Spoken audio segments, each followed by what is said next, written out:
welcome back to the Imaginary Gallery. It's TJ, your host, on this lovely New Year's Eve. Tonight's topic is from a viewer named Carson, who's asked for a discussion about something I have discussed before, but we'll discuss again, called boundaries. I'll be covering this from two different perspectives. The first would be the establishment and setting of the boundaries, and the other part would be when the narcissistic creature, cluster B, toxic person, mirrors your boundaries and what that looks like. And then I'll go over a list of some ways to deal with establishing boundaries. So to begin, let's start with a definition. What exactly are boundaries? We should know. I went to the trusty Wikipedia, and it says that personal boundaries are guidelines, rules, or limits that a person creates to identify reasonable, safe, and permissible ways for other people to behave towards them, and how they will respond when someone passes those limits. They are built out of a mix of conclusions, beliefs, opinions, attitudes, past experiences, and social learning. This concept or life skill has been widely referenced in self-help books and used in the counseling profession since the mid-1980s. Now, it goes on further to state that, according to some counselors, personal boundaries help define an individual by outlining likes and dislikes and setting the distances one allows others to approach. They include physical, mental, psychological, and spiritual boundaries involving beliefs, emotions, intuitions, and self-esteem. Jacques Lacan considered such boundaries to be layered in a hierarchy, reflecting all the successive envelopes of the biological and social status of the person. Personal boundaries operate in two directions, affecting both the incoming and outgoing interactions between people. These are sometimes referred to as the protecting and containment functions. Now, tying this into our discussion of the creatures we deal with, we just defined what boundaries are. What you'll eventually learn with the cluster B creatures, or the narcissistic people in your lives, many of them do not have boundaries, or they have very, very open ones, which are phony when you zero in on them, or you look into them further. Typically what it looks like with a cluster B creature, which would be that you have boundaries. What does the cluster B creature desire? Power and control. So many times, if you meet such a creature and you lay your boundaries out on the line right off the bat, or soon after you meet, it will be, in many cases, this creature's goal to successfully get you to overstep those boundaries, which could be seen as like a line drawn in the sand. Their goal is to trick you into stepping over that boundary. They get a sick thrill out of such things. So, for example, if you meet someone and hang out, and you tell them, oh, I never stay out past midnight because I have to work at 7 in the morning. Well, it'll eventually be this person's goal to get you out, distract you, and keep you out past midnight. And of course, if you become upset when you realize what time it is, they'll probably pretend to be upset and say something, oh, I forgot, or something. But secretly, they'll be laughing, thinking, haha, this one's an easy one. Because their goal in many cases is to get you to overstep those boundaries, if for only the reason to gain supply of knowing they have control over you. Which sounds disgusting and sick, but that's what these creatures do. Another reason these creatures will do such things as try to covertly get you to overstep your boundaries is that these creatures do not like to have any boundaries set upon them. Now, if they're just meeting you and trying to win you over, they're usually very subtle in trying to get you to overstep them. After you get to know them a little while longer, it may become a little more obvious. But remember, because they think they have to be in control, they might even view your communication of your boundaries as fictitious. Because, as we'll get to in a moment, they mirror boundaries, and it is fictitious. So they many times believe that you're just like they are, as far as they may believe that you just said you had this particular boundary, when in fact, for you, it's actually real.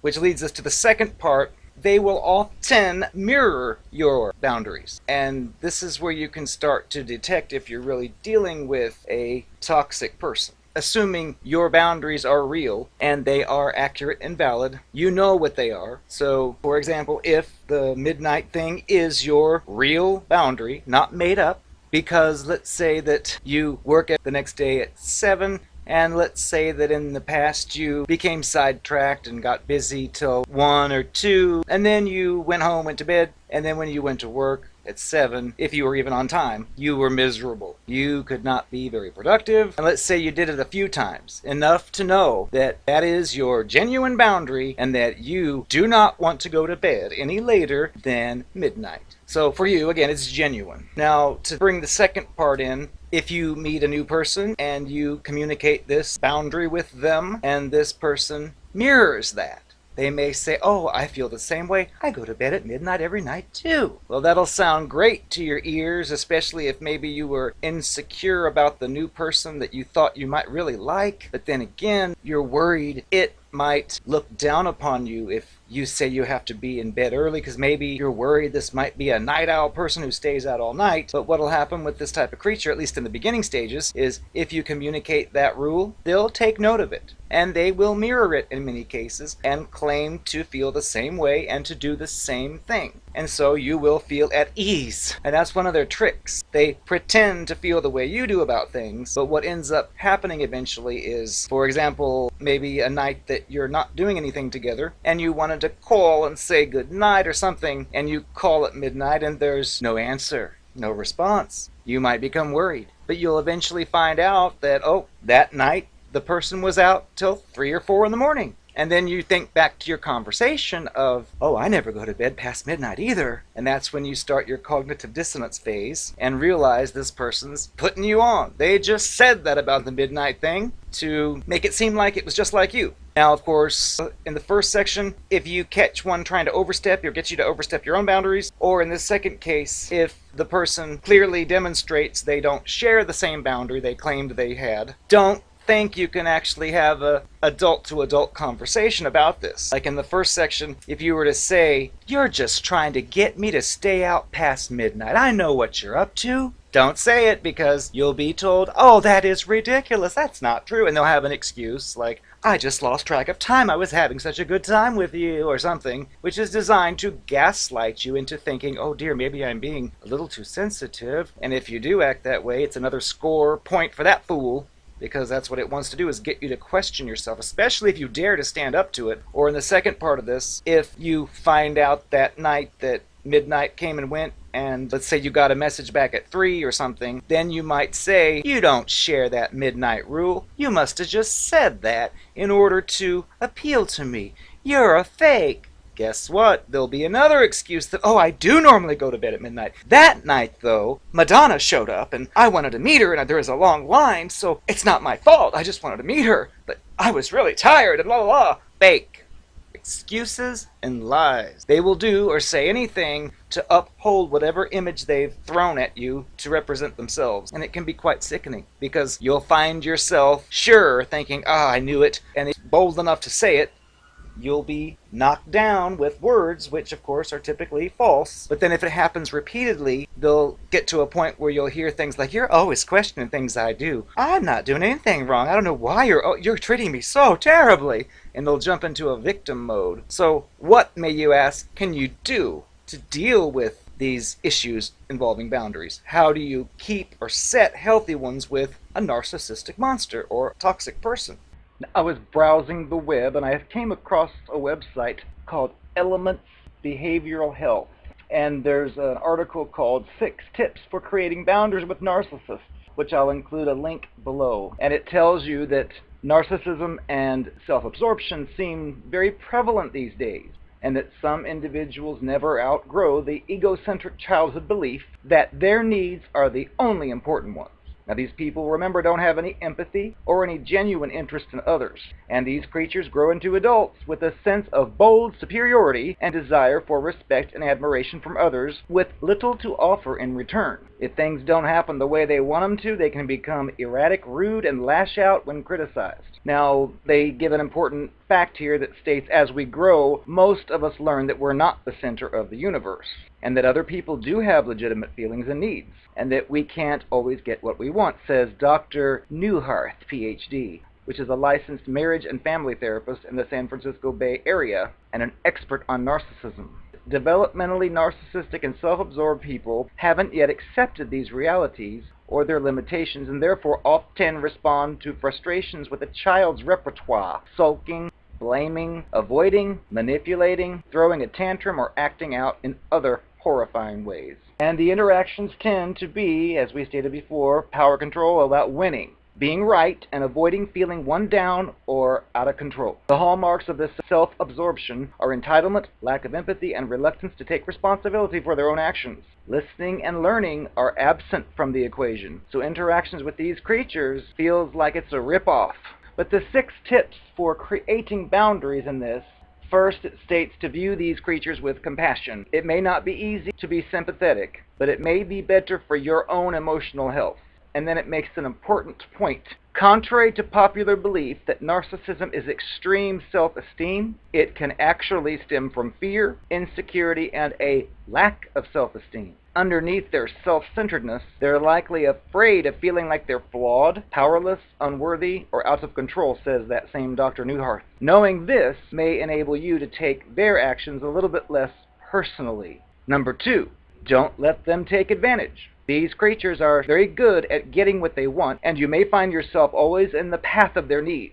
If this person is constantly focusing on what you can do for them, you do have a right to say no, or to tell them you'll think about it and get back to them. He also says if someone's being pushy or critical, it can help to have an assertive phrase ready, such as, "Well, I'm satisfied that I did the right thing," or "I'll consider your ideas as well as my own." Number 3, shield yourself emotionally. Since this creature in your life will likely think that their ideas and approach are better than yours, prepare yourself for pushback if you disagree or share a personal opinion, because their point of view is so firmly entrenched in the "I am right" position. It may be a mistake to discuss personal matters, says Newhart. You may be vulnerable to ridicule or being dismissed, he says. It's also unlikely to get a meaningful dialogue going unless you simply agree with everything the creature says. Number 4, choose your reaction.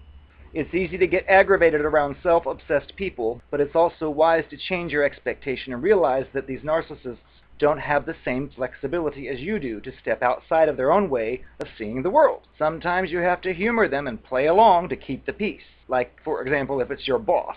Sometimes you can listen politely and then move on. In a relationship that's so slanted towards the needs of the other person, you sometimes have to pull away to observe the behavior rather than react to it. Number 5, stop giving so much. Relationships with these creatures and self-absorbed people can be a one-way street, but you can learn not to give in to their selfish behavior. If you keep giving to someone else who only takes and doesn't appreciate what you're giving, you're teaching them to be a taker and not a giver, says Dr. Newhart.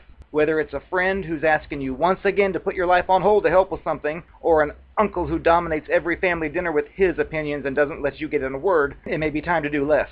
Give less or spend less time catering to that person. Although it's difficult, you have to stop enabling their behavior, at least around you, so that you can focus on your own needs. And the 6th one, make yourself a priority. Narcissists and self-absorbed creatures believe the world revolves around them, and they're interested in you only as far as you're revolving around them too. Some people would never think to tend to their own needs before the needs of others, which is the way the narcissist creature does. If you're not taking care of yourself, you'll eventually have nothing to give and nothing to show for it except resentment, says Newhart. Healthy self-care means boundary setting, and I'd add, boundary maintaining. Now, he says while you may not be able to steer clear of narcissistic people, you can try to focus on more balance in your relationships. Ideally, your life is in a balance, and your relationships are reciprocal, with a mix of giving and taking. In some situations or times in a relationship, that balance may be skewed, but over time it is healthy if it's relatively equal, so both people feel they're getting a fair deal and their contributions, needs, and rights are respected. Which this article was by Laura Sue Brockway, which included quotes from Dr. Newhart.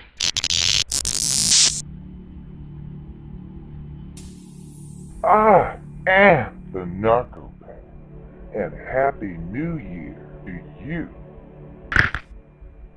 Every time it's New Year's, I decide it's time for me to change my ways. What do you think that means? Well, I haven't been married yet for any longer than a month, so I've got to up my ante, and maybe I'll finally win the true romance that I deserve forever. It's gonna be this year, I know. Just know it. I know that look. don't you give me that look. You want to know why I haven't been married for any more than a month? To 8 people, I might add. Well, that's easy. There is something wrong with all 8 of them. They either lied, cheated, stole, or found someone else. It's not my fault. But I do have to step up my game. I'm going to change. And you know how I'm going to change? I'm going to learn how to be just a little bit more deceptive, so maybe the next one will fall for it and I'll be home free. What do you think?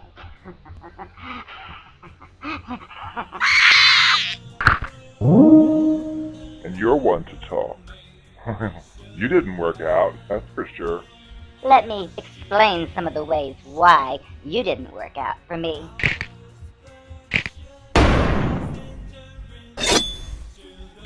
With you, there appeared to be some kind of power struggle. I'm not quite sure I can put my finger on it, but you started talking to me in ways that just would not work for what I had planned. For example, when you spied on me, which means you were doing something you shouldn't have been doing, otherwise you wouldn't have been spying on me. Regardless, you spied on me, and when you found out I was having, you know what, sex with the next door neighbor, you had the nerve to go behind my back and have sex with the next door neighbor's wife. Behind my back, not in my knowledge. And when I found out and saw it, you had the nerve to tell me that the only reason you did that is because you've heard the rule, treat others as you wish to be treated, and you underhandedly, sneakily found out that I was with the neighbor next door. So rather than speak to me about it, you just took it upon yourself to pay me back. You thought you could just go after her, and I'd never know. And when questioned, you said that you were just treating me the way that I wanted to be treated because that's what I was doing behind your back. And I thought, no, honey, you got it wrong. Everyone is to treat me how they wish to be treated. I am free to treat others the way I choose. There's a difference. You had no place telling me that you were just treating me the way that I had treated you because that meant that's how I wanted to be treated. You weren't supposed to know about what I was doing. You were supposed to think I was the perfect little lover who had to go snooping. That's one of the reasons why you didn't work out. It's your loss. You shouldn't be talking to people like that. And the way you went about it was horrific. You tried to embarrass me because you took that upon yourself. Spy on me, find out what I was doing, and then use that to do what you chose to do without telling me. I looked like the laughingstock when I would yell at you and accuse you of cheating, when here I was the original cheater who just copied. That's not going to work in my book, honey. It had to be over. It had to end.